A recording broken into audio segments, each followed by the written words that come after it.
আসসালামু আলাইকুম। এই আসসালামু ভিডিওটিতে যা আলাইকুম। দেখা যাচ্ছে সেটি হলো এই মৌমাছি ভিডিওতে যা প্রকাশনীতে দেখা যাচ্ছে এটি যৌথভাবে ছিল একটি কবিতার আমার বই প্রকাশিত হয়েছে। মৌমাছি প্রকাশনীর একটা বইটি প্রকাশিত হয়েছে ঠিক দলীয় জুলাই মাসেই, বই। কিন্তু আমি হাতে পেলাম এবছর অগাস্ট মাসে। যাই হোক, তবু হাতে পেয়েছি। এই বইটিতে একটি বিশেষত্ব হচ্ছে জুলাই মাসের যে বিপ্লব, সেই বিপ্লবকে কেন্দ্র করে বইয়ের প্রত্যেকটা কবিতা লেখা হয়েছে। এই বিপ্লবের কথাগুলি আমাদের বাচ্চারাও পড়তে পারবে, মানে শিক্ষার্থীরা পড়ে তাদের একটু পরিচিত লাগবে, মানে বিপ্লব সম্পর্কে জানবে। 2024 সালে যে বিপ্লবটি হয়েছিল সেই বিপ্লব সম্পর্কে জানবেন। এই বইটিতে আমার 90 পেজে আমার কবিতা 3টি আছে বিপ্লব নিয়ে। একটি হলো ইচ্ছে,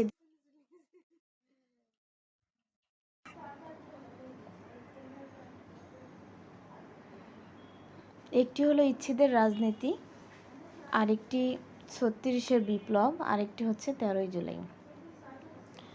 এই 3টি কবিতার ইচ্ছেদের রাজনীতিতে আমি সেই সময়ের প্রেক্ষাপটের যে রাজনীতি ছিল, রাজনীতির যে অবস্থান ছিল, যেই রাজনীতিকে কেন্দ্র করে কোঠা বৈষম্যর আন্দোলন করে পরিণত হয় একটা বিপ্লবের ইতিহাস হিসেবে। এবং এই ইচ্ছেদের রাজনীতিতে, মানে রাজনীতি যে কারো ইচ্ছে চলতে পারে না, ইচ্ছে হয় না। রাজনীতির একটা প্রেক্ষাপট আছে, নিয়ম আছে, রাজনীতির মতামত আছে। সাধারণ জনগণের ইচ্ছেতে রাজনীতি হতে হয়, কারো বংশীয় বা নিজের ইচ্ছা মতো কোনো কিছু করে।